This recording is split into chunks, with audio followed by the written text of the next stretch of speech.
Thank you. Thank you so much. Great to see you. What a beautiful intro. Thank you so much. Great to be with you all tonight, particularly in this amazing space. We have a great panel planned for you, and we are going to look at growth opportunities in the North and South, and with a special focus on how do you expand and grow, but also sustain and protect. So let me bring out our panelists right now. Graciela Chichilinsky is the CEO of Global Thermostat.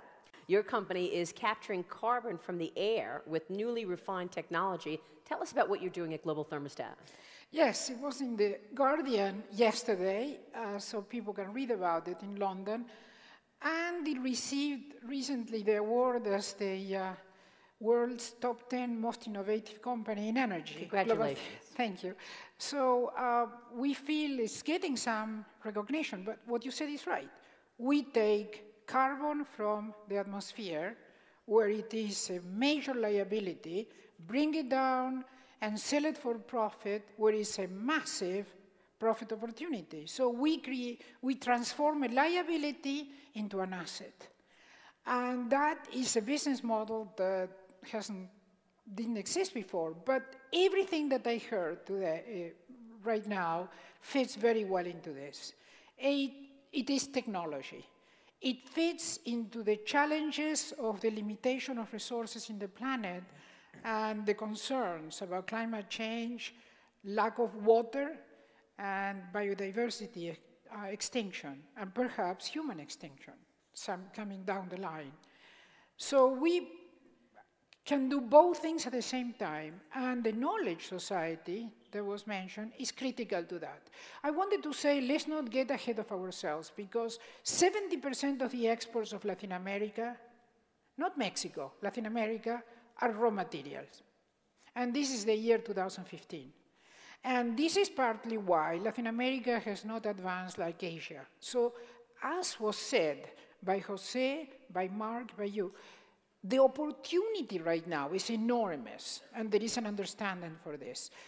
We need to transform the likes of Global Thermostat, which are the companies of the global economy, into sources of exports and jobs in the US based on our fantastic technology. Our company has 16 US patents, and it has our plans in Silicon Valley at the Stanford Research Institute. I was born in Argentina, and I see the opportunity in exporting carbon-negative power plants to Latin America, so that the power sector, which is so critical because it identifies development, can clean the atmosphere instead of polluting it.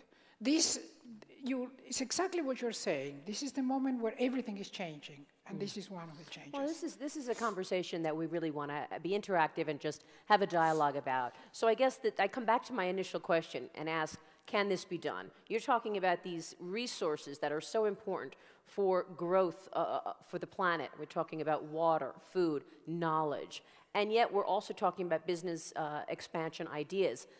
Jose Manuel, one of your main goals at Pemex is to increase infrastructure and increase production. Can you do that in a practical way while also protecting the environment? Certainly, Maria. Let me give you a practical example that we're doing in Pemex.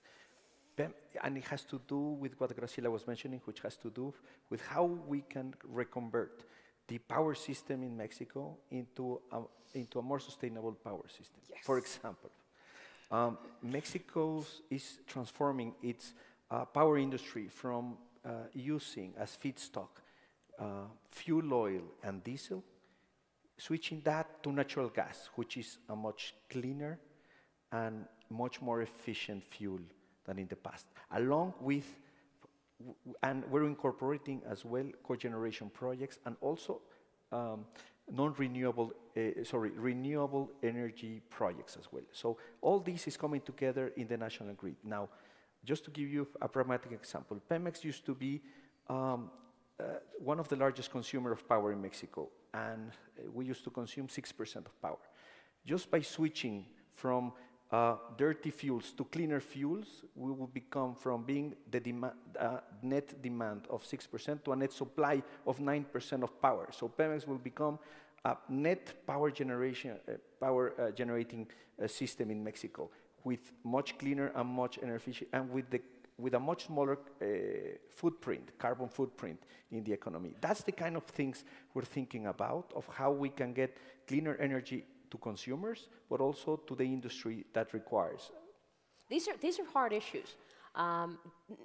The world is becoming more urban, right? Population growth is happening outside of the United States. What do you think, Mike? I mean, do you think that this, Mike and Mark, can this happen? What are your thoughts? Yeah, I mean, again, you don't want to be Pollyannish. These are big challenges, but smart people of goodwill who are willing to use science and know-how and business acumen to address these challenges one by one, there's reason to be encouraged. For example, across Latin America and in Mexico, one of our goals is, I mean, Latin America is going to be the world's breadbasket. So one of our goals is to see Latin America double food production with no net loss of habitat. So the historic pattern would be to expand agriculture by clearing forests. All kinds of bad things happen with that, right? It's bad for climate, bad for biodiversity, you name it. We want to protect these forests.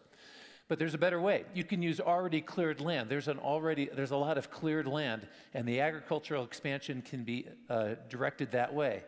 Now, why has that land been cleared? Because it was cleared for ranching. So you say, well, will the ranchers then deforest? No, we're learning how to sustainably intensify ranching. And so you get better ranching results with less land. The know-how is already there, so now it's just a matter of sharing those best practices in the smartest and most effective way. That's why we like working with business people, because businesses know how to scale things up. Jose mentioned infrastructure. You know, Latin America actually has a pretty small carbon footprint because they've relied so much on hydropower. So dams are great in the sense that it's green energy, clean energy.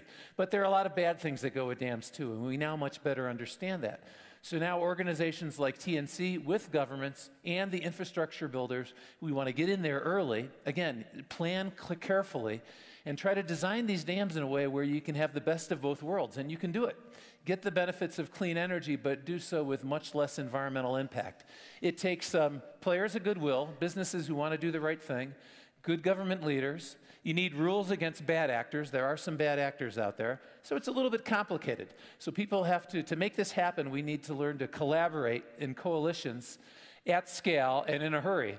But I think we can pull that off. That's what all of our organizations are doing. Well, the other thing is you're balancing different economies and different mentalities, right, Mike? I mean, you've got, you know, Mexico and South America, very different than Canada and the United States. Well, they couldn't be more different in some respects. I just mentioned one earlier in my remarks in terms of the penetration of technology and things like the internet. I mean, I represent a multinational CEO, so I am sometimes viewed as the bad guy. Right. But I can tell you that in the last 5 years, our company, and we're a pretty big company, has invested serious resources and time in these issues. Not just because folks like Mark have great arguments, because they generally do, or because politicians and regulators tell us we have to. It's because it's important. It's important to our consumers, our employees, our shareholders. We're on the Dow Jones Sustainability Index. We're in the FTSE for Good Index. You know, we've committed to reducing our carbon footprint by 15% a year for the next 5 years, and it's not hard to do. We actually did it 34% last year just by looking at our data centers. You know, you're consuming yours in drilling our data centers, which deliver the internet to our customers, are massive power machines. So it's not hard to do, and we will do it for certain. It's good business. But I will raise one word of caution, and you kind of said it at the end of your remarks, Mark. We worry about aggressive political and regulatory action that isn't well thought out because if we embrace the idea as capitalists in a commercial manner, that's the best way to do it. Sometimes regulators can get ahead of themselves or push on particular platforms or issues. That's dangerous for us because we don't want a disincentive to invest. And sometimes, that can happen with over-regulation or impractical regulation. It becomes a disincentive for investment. And what we need to achieve everything that the folks on this panel want to achieve is investment. Don't kid yourself. Nobody on this panel achieves a single thing without an investment dollar behind them or a peso or whatever the currency is. And as soon as that chills, as soon as people worry, and that dries up, then none of this happens. This is a critical point, and in fact, this has been the story in business for the last several years. And companies saying, look, we have to hold back, we have to pull back because of the regulatory environment. So how do you balance this when you know that the pendulum has in fact swung? When you look at the EPA, and it's not just the EPA, but maybe it's Dodd-Frank or other regulations that have kept investing at bay. Well, if I may, we are, I want to sound a word of caution. We sound very optimistic here, but the situation is quite dire with respect to the global environmental resources. As you said, air, water, and food, the most basic elements of survival. However, we have found new market-oriented policies in the creation of the carbon market, which is right now trading over $350 billion in the European Union emission trading system. In the US, it exists in California, which is the 8th largest economy in the world. So it does exist, and in the US, we now have limits on stationary sources that are the basis for that market. This is a market-oriented policy. I actually wrote the carbon market into the Kyoto Protocol, and the idea is that by creating these markets, you can orient capitalism and the transformation of capitalism in a way that we can conserve these critical resources that are needed for human survival. So it is true what Marx says, you can do both things. It is true, but it's extremely difficult. People don't understand how the new policies that create market structures encourage investment in a different direction, and they blend capitalism with environment, but the challenge is enormous. For example, this year in December, there will be the Conference of the Parties of the United Nations, which are the global negotiations on climate. It happens in Paris in December. The US doesn't have a position. The Pope has written an encyclica about how close this is to the point of no return for the survival of the human species, and how closely connected it is to poverty in Latin America, where he's from, and in other parts of the world. Do we know how to deal with that? I pick anybody in this audience, and I think you will find yourself a little bit unable to respond to this question. It is possible. My firm is combining capitalism with the cleaning of the atmosphere and making profits out of that. We are dealing with the largest power producers as our clients commercially in the United States. But we don't have a position. We need, as a country, we need the participation of the State Department, the participation of the Treasury Department, the executive branch, to participate in these global negotiations and to have a solution. Do we have one? So for example, when you saw the most recent trade talks, was this a conversation piece in the most recent trade talks? Was this on the agenda? Maria, you couldn't be more on the spot. You couldn't be more right. Let me explain. GATT, and of course the World Trade Organization, does not include the carbon market. Mm-hmm. And just to be clear, the largest 6 power companies in the world, energy companies I should say, and this includes Statoil, Total, Shell, I believe Exxon, 6 of them have come and recommended to the United Nations that the carbon market should be made stronger, larger, more, in a public, strong public request. So business does understand what Jose was saying, even though Jose's company, Pemex, was not in the list. No, not yet. She's challenging you. But she's right. I mean, at the same time, business understands that. We are moving in that direction. It is possible, but it's not happening. So the situation is one of great danger and great opportunity. Mark. I think Graciela is right, you know, and it's interesting she mentions the Pope. The Pope's encyclical is really interesting. His commentary on climate science and the need to act, I think most environmentalists were really happy to see him say those things, and we agreed. But if you read the whole document, the Pope then goes on, quite different than this panel. We think of, we're an environmental organization, TNC, that thinks capitalism can be a friend of the environment. The Pope said the opposite, and I think it's really quite a challenge for us. The Pope said, And I'm sure he had in mind those poor people in the church's most important countries. He said capitalism is the enemy. And it's sort of a wake-up call, I think. We folks who believe markets can be solutions, we better get our act together and get moving and address all these challenges, because there's another school of thought that's a head-on blow for us businesses. I'll be not a contrarian, but I might switch it up here a little bit, because we have been talking principally about the environment and energy and things of that nature. I would pose the question, is it the most important thing? Is it the most important topic to return to growth in Latin America, to get back to the 5, 6, 7% growth of the next 10 years? And create jobs. I would say not. Now, that might be controversial. I didn't realize we were going to be principally an environmental panel. I should have looked at who was on. But I would just, and not to take away from any of the great things that you do, Mark, because I love them, and you know I do, and you also, Graciela. They're very innovative and incredibly important. But are they the most important things that we need to take advantage of the opportunity, as you said earlier? I don't know. I mean, I look at education in Latin America. We heard about that last night. 40% don't finish secondary school. We've got issues around diversifying the economy. It's heavily dependent on commodities. Productivity increases aren't happening. There's no manufacturing. We have NAFTA, which is terrific, but we also have 58 free trade agreements in the region, which conflict and contradict and create hubs and spokes that don't always work. So there's lots of things that I would suggest, maybe we can talk about them or not, I just put that out there, that could also be very impactful for change in the region, in addition to what we've been talking about. Especially if the priority is growth and job creation. Correct. And why isn't there a Facebook in Latin America being created? You are very innovative, Graciela. That's incredible, the things you're doing. But there are not very many people like you in that region. We need innovation. You need technology investment. You need, to decentralize and deregulate some of these monopoly industries, as is happening in Mexico. A huge change. I was just in Mexico last week. It's incredible what's happening in telecom infrastructure and in energy.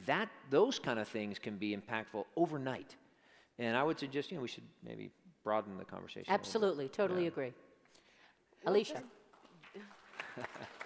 And maybe just to push a little bit more on Mike's issues and what he's putting on for us to discuss. When you look at this year's list in Forbes of the 50 most disruptive companies that there's not a single company from Latin America. And when we talk about disruption and how you generate those learning opportunities, you have to look at what goes on the rest of the world. And when you look at those lists and not a single Latin American company is on them, why is that? Is that because of what Mike has been bringing up, lack of education? I think it has to do a lot with educational opportunities. It has to do a lot of this belief on innovation and entrepreneurship. I think we are a culture that does not promote entrepreneurship and innovation. We have not had our countries grow because of innovation. And that's a huge challenge looking forward. And so when you talk about growth and sustainable growth during the next decades, you have to talk about innovation and learning opportunities. And I think those are the real challenges. But there's a huge opportunity right now in Latin America, just looking at the demographic bonus. There's a huge opportunity, but there's also, and this could also be a time bomb, because this huge, huge number of young people in Latin America need opportunities. Yeah, half the population is under the age of 27. One out of every 5 of them are neither work nor study. And this is just going to grow if we do not generate those job opportunities. And I think entrepreneurship and innovation has to be one of those mechanisms to generate those. And I think there's a huge opportunity to do this because of technology. I think connectivity is the great enabler to generate those educational opportunities for all. So that's why I'm optimistic, because there's a demographic bonus that we have to take advantage of by generating those learning opportunities for all through connectivity. I'm a firm believer that that's the only way we're going to generate life-changing opportunities for many in Latin America. And we know the alternative. If we don't do that, we will have social unrest and protesting and who knows what, because there is no hope. There is no vision of opportunity. Yes, absolutely. But I wanted to answer what Alicia is saying in the context of what Mike says and what Mark said. There are no two schools of thoughts. Well, there are. Mark is right. Is capitalism the problem, as you read the Pope to say? Yes, but no. Because, yes, because capitalism is transforming itself. By the way, capitalism is always transforming itself. But right now, it's transforming itself in a big way.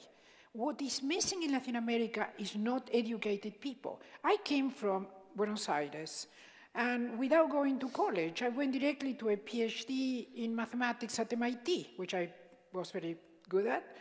And that was happening because the high schools in Argentina are great, but the poverty in Argentina is also great. And the lack of financial markets is what prevents entrepreneurship, because risk capital, and I don't have to talk to Mark about that, because coming from Goldman Sachs, he knows what I'm talking about. Risk capital is critical for innovation. We're not talking about creativity, which is great. We're talking about making money out of creativity, which is what my company is about. For that, you need good financial markets. Do we have them? No. The creativity is there, the intelligence is there, the poverty is there, the basic needs have to be satisfied for people. And we do face contradictions. The contradiction that you explained for the Pope is that the capitalism is the problem so far for the creation of environmental limits that we're facing that could lead to the extinction of the human species. Yes, but capitalism being the problem has to be part of the solution. The creation of new global markets, like the carbon market, is actually, like the gas and oil companies are saying, the solution. We need new global markets. We need financial access for entrepreneurship and innovation in Latin America. And we need the new capitalism to replace the old. So the Pope is not right, but he missed the new part of it, because he doesn't know. But you know that financial markets are the answer, not the problem. Am I wrong? No, I agree. I mean, and back to Mike's comments about how we should broaden this conversation. The thing is, these things all go hand in hand. So you guys talked about needing more entrepreneurs, better financial markets, better education systems, and with my narrower conservation hat, we need those things too, because those are going to be the people and the institutions and the tools that unlock the progress that we want. So I guess the question for all of us then is, how do we get on with it and make these good things happen, right? And what are you doing? I mean, Alicia is creating online content for young people. You're looking at coding. You're looking at engineering. You're looking at the industries that you believe are the industries that are growing for tomorrow. And exactly one of the issues is we don't know where the opportunities are going to be the next 10 years. Right. We know that we have to develop people with 21st century skills. That we know, and we have to push that really hard. We have to push our boundaries to get those 21st century skills to many, because capital is one of the issues that is needed. But in order to absorb that capital, you need human capital. And when we talked about trade and we began talking about trade was about resource allocation. A knowledge society is about people. It is about people. That's a huge difference. We are talking about transforming people. And there's an economist, Stiglitz, who just wrote a wonderful book on learning societies. And the conclusion is very optimistic from this economist, because he says it takes a longer time for resource allocation and resource creation in developing countries that it'll take the time to bridge or lessen the gap in the learning society if we do the correct things. So for me, that is real optimism. Economists are talking about how do you generate and close those gaps in terms of knowledge. That might be easier to close than the resource allocation problem that we have been having for many Because you decades. can't close the gap without jobs and without growth. So what is the new business model here? So we need to be thinking of economies in Latin America that are going to be swiftly moving from being exporters of raw materials and basic products to to basic manufacturing, then to high-end manufacturing, because if you don't go through this process, where are you going to have all these research and development centers if they're not funded by infrastructure and industry? So you need to start crawling, then walking, then running. So then we need to think about what is the new business model for Latin America, Mexico put a step forward, and now they're regulating all these markets. We're opening up our sectors. We on the growth NAFTA agreement, and then we're swiftly moving to be now. There's a lot of difficulties that we have there. Yes, but at least there's a clear business plan now. All countries need to have a clear idea of what is the business model that they want to get, and how do they incorporate information society? How do they incorporate conservation? How do they incorporate keeping the environment clean and protecting our home? And how we're going to develop all this now. So we need to think globally of what is the right business model and how do we put all these ingredients together, because all of these are parts of the solution, but we need to have a coherent way to organize it. Right. I would say that those are all points I agree with. It is not a simple puzzle to solve, but there are great examples of where other, I don't want to say developing, but both developed and developing regions have reached greater levels of productivity and economic growth and wellness and education levels. To me, it's a combination of these things, and that may not be the simple answer, except that none of it really happens without investment, and I mean significant investment. You won't have an improvement in schools. I mean, in Panama, I think bunch of businesses got together and they renovated the schools overnight because it would have taken the government forever. In Chile, where we operate, they have something called Startup Chile, where they're enticing innovative companies to come to Chile, give them visas, capital, just to locate themselves in Chile, which is a very aggressive and successful economy. Is that working, Mike? Yeah, it's working incredibly. I mean, why not go to Chile? You get the visa, you get grants from the government, and Santiago becomes Silicon Valley. I mean, we know it works because we've seen Silicon Valley work. So there are models that we should be adopting and thinking about. And I also believe that the region as a whole doesn't have quite as much cross-investment. I mean, Mexico, I think, invests $20 billion a year in Brazil, but Brazil only puts $1 billion in Mexico. Why? Well, it's partially because Brazil's inward focused, but also it was not easy to invest in Mexico until recently. 10 years ago, we exited Latin America, except for Chile. And now we're getting back in because regulatory frameworks are evolving. We see opportunity, as I said, in many places. So it's a combination of things, but it begins, I think, with capital. Capital is generally smart capital, and it flows to those opportunities, those areas where there's a greatest return. There's nothing wrong with, God bless the Pope. There's nothing wrong with return. It's an important thing in our society. Every day we wake up and we think about the things we're going to do and the return we're going to get, personal, health, financial, from those things. So, but we need to change the structure of the world economy.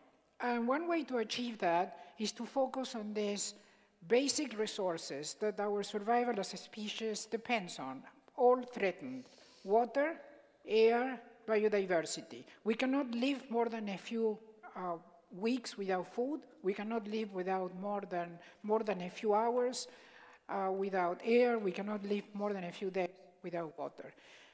All these three resources globally are threatened to the point that we know in the year 2050 there is not enough water in the planet for the people that we have in the planet. Not enough water. So our survival is being threatened.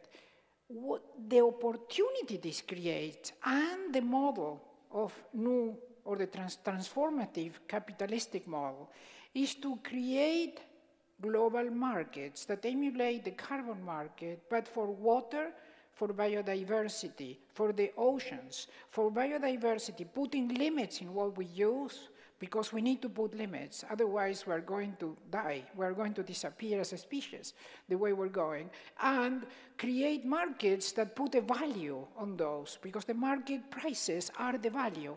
That changes the system of values, the way that Alicia is talking about. And that gives you a new model of capitalism, because as you change the markets, and these are markets for global public goods, these are for the global commons, they're very different markets. So this is the tail that wags the dog. As you change the markets and we create these new global institutions, then the tail, which is the new markets, wags the dog. The dog is capitalism, and the capitalism structure is changing. And then you look at the most important inputs of production this century, which are no longer capital. So it doesn't really matter who owns the capital anymore. They are knowledge, as Alicia said, as you said, and the natural resources, water, the atmosphere, the oceans, the atmosphere, and biodiversity. Those are the most important inputs of production. Are there investment mechanisms in place to encourage the kind of investment that is required to protect the resources that you're talking about? No. Well, I think it's not yes and no. It's better than that. You know, one of the things we've been so concerned about our organization is how to reduce greenhouse gases in connection with climate change. And it's been a little bit discouraging in the U.S. because the dialogue in Capitol Hill hasn't gone very well, blah, blah, blah. But lo and behold, some really good things are happening right now. And it's a combination, it's voters, it's governments, and business coming together. Solar prices have fallen by 80%. It's extraordinary. And so you have kind of liberal environmentalists on the East Coast in California who love solar, but TNC is working in places like Georgia with Tea Party folks who want freedom from the grid, so they're motivated by different things. But the technology breakthroughs generated by good government policy and business innovation are bringing people together in this inclusive way to make real progress. There's a lot of stuff happening like that. That's one of the things we haven't really talked about is the role of politicians and government in what has gone right and what has gone wrong to date. I mean, if you look at the region, there's haves and have-nots. You know, the haves are Mexico, Colombia, Peru. Governments, you know, in Chile, where the governments have been progressive, they've been deregulating, privatizing, thinking about the macroeconomic issues, their currencies. The governments that are not, Venezuela, Argentina, Brazil, where there's inflation, stagnation, you know, they're not thinking about their economies, really their people in the end. I mean, to me, that's also a major issue in the region, is you have haves and have-nots, and we need more haves. Yeah, and you know, for a long time, Brazil was seen as this great, you know, growth story that so many businesses wanted to invest there. But in the last few years, it has become harder, more expensive for foreign capital to get there. And so it sort of cuts off foreign investment. And so you're looking for this market. You're not going to get it without the investment. Let me ask you, I think the regulatory part of this and the political part of this is so important. Can you, Mike and Jose Manuel, can you go through the areas of the world that you believe actually do offer the best environment for investment right now, when you take into account all that we've been talking about, whether it's education or the regulatory environment? That's where you're going to allocate capital. We're talking all day and every day about Greece and about the Eurozone and the weak story there, and the China and the volatility there, and the U.S. sort of stuck in a 2% grower. So where are the most opportunistic areas right now in the world?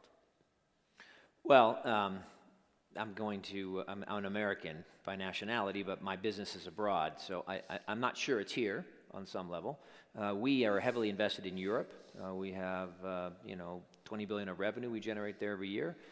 And I do feel like the EU, despite the Greece situation, which we hope we don't talk about, has a regulatory framework that's very balanced. It's interesting when you have 27 countries, each of whom have their own points of view, you know, federal views of what they should or shouldn't have and what should or shouldn't happen, coming together in Brussels and actually putting some really good regulation forward in our area in particular, in the telecom and internet space. So for us, that's where we're investing. But we are, as I just said, we have opened up a new frontier just in the last year in Latin America. We have a business, we have $1 billion of revenue down there already, but we think it can be much, much bigger. So we are opening up to this region again in a way that I'm very, very enthusiastic about for many of the reasons we're talking about here. But I'm also sober and realistic about the challenges, which we're also talking about, and I think it's a healthy conversation. Jose? It will be just natural that will brag about what is happening in Mexico. And the truth is that 16 constitutional reforms in 16 months was a big achievement of the Mexican government. And there are certainly opportunities in the telecom industry, in the energy industry. For example, today was the first bid of rounds for fields in Mexico for the first time in 76 years. So big changes for us. But apart from Mexico, where are the biggest opportunities, I will say, in the Pacific Rim of Latin America? There's lots of great opportunities. This alliance of the Pacific has worked very well to become a new center of economic development and political alliances. So for me, the link between the Latin American Pacific and Asia, it's quite a strong link because it just links in terms of regulatory attractiveness, in terms of where the amount of trade that goes between those sections of the Pacific has grown tremendously. So for me, in terms of regulation, in terms of stability, it will be the most outstanding and the most attractive places for us to invest. Do these areas align with your motives? Yeah, I mean, we think about it in a really similar way. Just like Mike and Jose Manuel, we want to do business in places where there are good governments, where the private sector can flourish, where the rules are clear and not changing. Because we're making investments too, and we want to partner with the private sector, we want to partner with enlightened governments. The thing I would add, though, is when the governments aren't as effective as we would like them to be, then we think both the private sector and nonprofits like us, we have to engage on that too, and help governments get better. Sometimes when we have panels like this, people almost seem to want to think, oh, we can make progress without the government, but at least with our environmental considerations, we can't. So we need good, enlightened governments. And you need Mike's the rule right. of law. Rule of law. Yeah, we need rule of law, and governments get it right, they get it wrong, and so we've got to help governments get it right more often. So we're always encouraging our business allies to help us on that front too. As we wrap up here, the audience has come to hear some big ideas. I want to ask you all for the next big idea for the Americas. What's yours, Graciela? The next big idea is, in fact, some of what is happening here today, right now.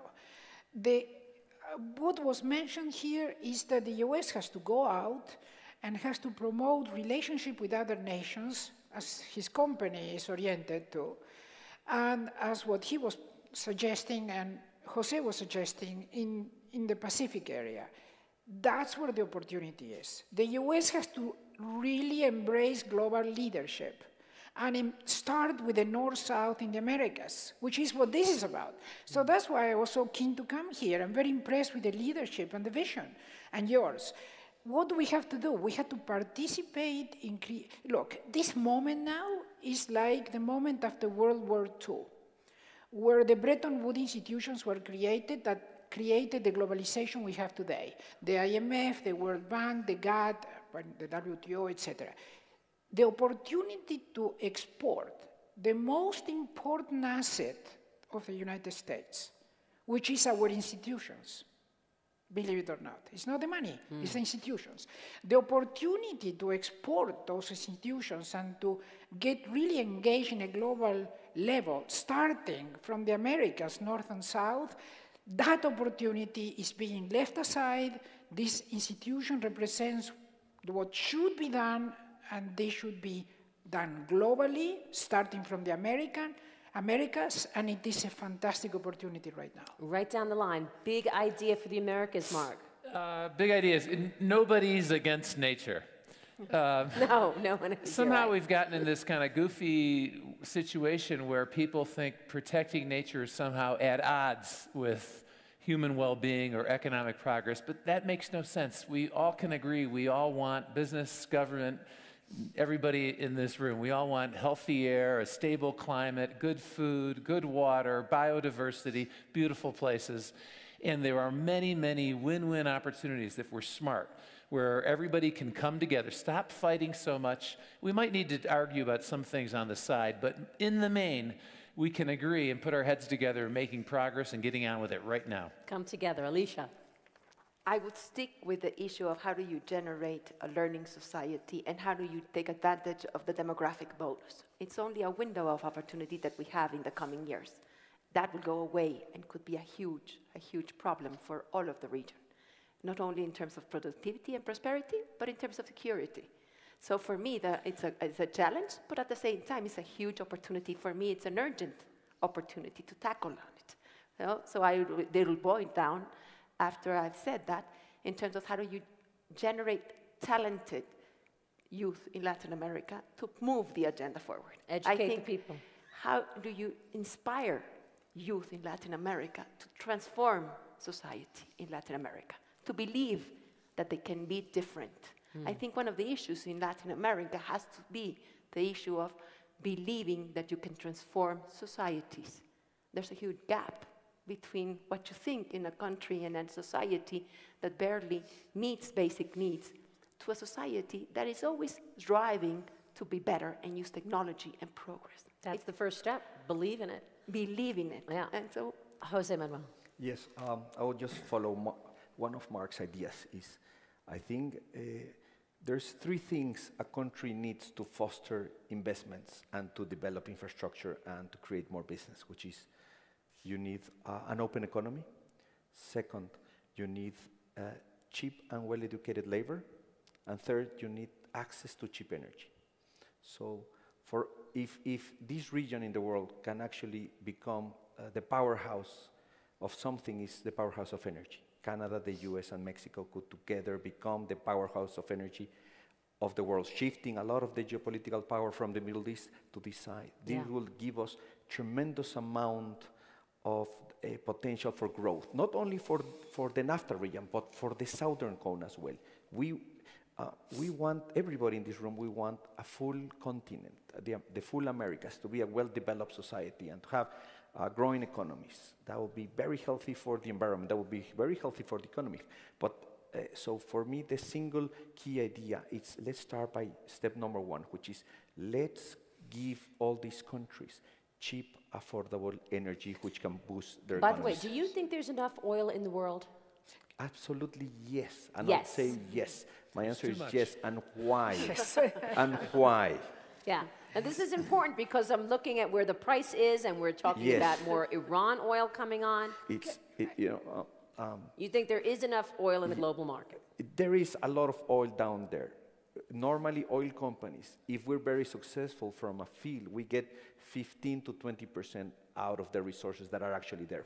And what actually stops us from getting the 80% is technology. Yeah. We have seen a great energy revolution in this country, which is the US, which is in 10 years, they became a powerhouse in energy because they just used new technology in old fields, and they suddenly become one of the largest exporter of energy in the world. Yeah. Now, so it's actually, it's not the resources that are under the limitation, it's the technology to access those resources. Somebody said to me the other day, Maria, you can eat on the floor in my auto shop right now because gone are the days when there's grease everywhere and, because it's all technology-based. Exactly. Well, what you are saying is so critical because CO2 in the atmosphere is used to enhance oil production, as you know. That's a tertiary enhanced oil recovery, which is what you're talking, which is what Mexico needs because of the somewhat exhausted oil deposits that we have there. So that's a very good example of how to take CO2 from the atmosphere and to bring it to produce more petroleum, and some of the CO2 remains in the oil well, so therefore it cleans the atmosphere at the same time. That is the technology we're talking about. However, there is one thing, if I had to choose one single point to emphasize is, let's build carbon negative power plants in Latin America. Absolutely. With the funding from the carbon market of the Kyoto Protocol, which is already there, $350 billion a year. Every dollar is through the CDM used for projects of that nature. These are the kinds of ideas that are coming out of this conference right now. Mike Fries, end us on your big idea, please. Okay.